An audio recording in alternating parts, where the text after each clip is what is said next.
What actually happens, let's start at number 1. Okay, this says tight binding in the rigor state. Cross bridge is at 45-degree angle relative to the filaments.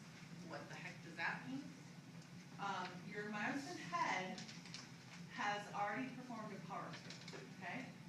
The myosin head is engaged with the actin, so it's bound to the actin, okay? It's already contracted, it's bound to the actin. ATP comes in, binds to the myosin head, and it releases the myosin from the actin. So what happens when ATP binds to the myosin? Releases the actin, okay? So it's already contracted, it's stuck here. What releases is cross bridge?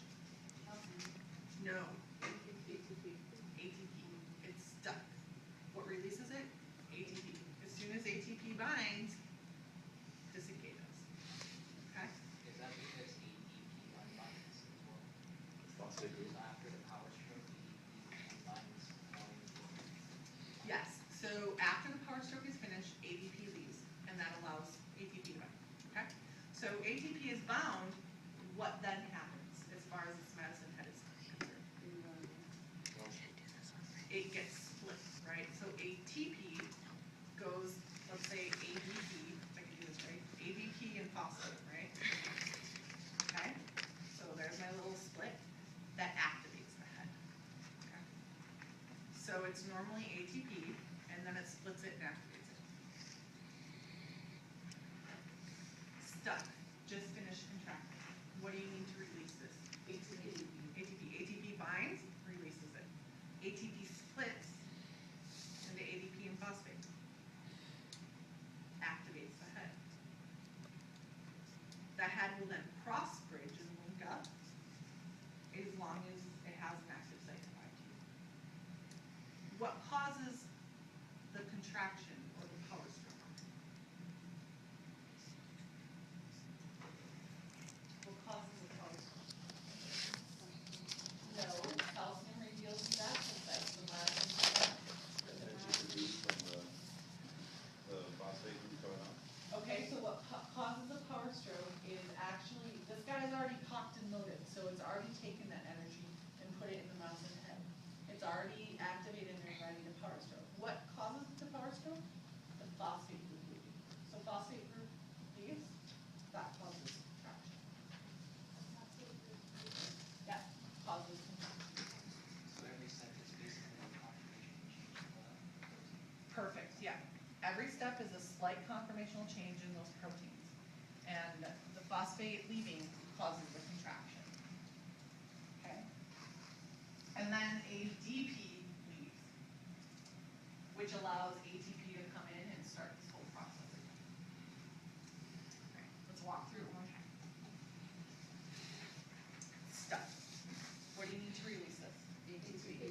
ATP. Once ATP is bound, releases it. Then what happens?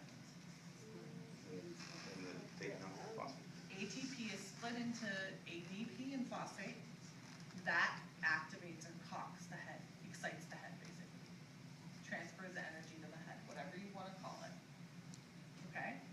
And what has to be present for them to cross bridge again? A binding site, which is regulated by calcium. Okay?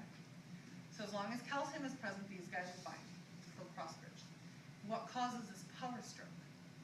Phosphate group leaving. Phosphate group leaving. Phosphate group takes rocks, contraction.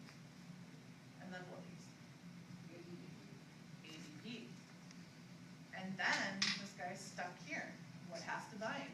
ATP. Perfect. ATP disengages. Okay, so let me ask you this. When you die, you produce ATP. No. When you die. No. So, do you disengage? No. No. So that's where you get the term rigor mortis from, because the ATP isn't present to break the myosin or release the myosin from that. Likewise, usually it's what, right after death, 72 hours after death. death is when you're more pliable, I guess you could say. And that's because the actual contractile proteins are starting to degrade at that point.